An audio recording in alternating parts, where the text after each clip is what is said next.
What is up, guys? So the Bolden 1 received its first security update, and they did fix the fingerprint scanner. It's not as finicky anymore, and they added a little bit of animations and stuff to it. So I'll go ahead and show you. If you want to update, you simply go to security update, click on it, and it'll check for update. But here's the thing. One of the things you'll notice, the security button, or the the fingerprint scanner, will go ahead and change colors by itself now, which is pretty cool. So I really like that. And also they added a new animations, some new animation. So if you want to check that out, you just go to settings and we'll just type in fingerprint, put the pin in, and you have fingerprint unlock animation. And I don't remember this one, especially this honeycomb one, but they have this particle one, the rotate. So I think this one is the only new one, and then you have none.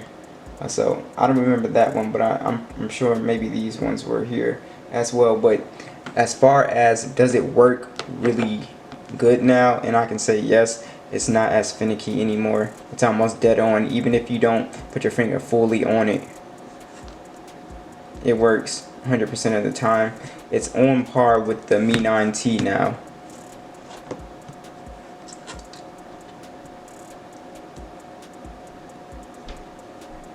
Oh well, hold on.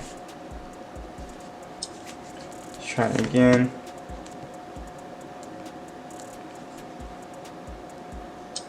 So you can see they're on par, they're almost instant. Last time I said the Mi 9T was faster.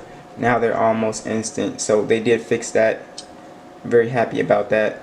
So that's not messing up anymore, and it's not all kind of finicky. You don't have to really struggle to use it now, which I really like. Now as far as speed, I didn't notice anything with the speed or anything else. Everything pretty much feels the same, runs the same. So I didn't notice any updates with speed. All those updates will probably come with the Android 10 update. A lot of people were saying that this wasn't even going to get the security patch, so it did. So I believe that they're going to put out Android 10 like they said. But as far as speed or anything else, I'm not really noticing. If I figure out anything else, I will go ahead and update you guys. But so far they just fixed the fingerprint scanner and added some extra security to it, which is awesome. So it's nice to see that they're actually supporting the phone like they said they were going to do. So thanks for watching this video, and I will catch you guys in the next one.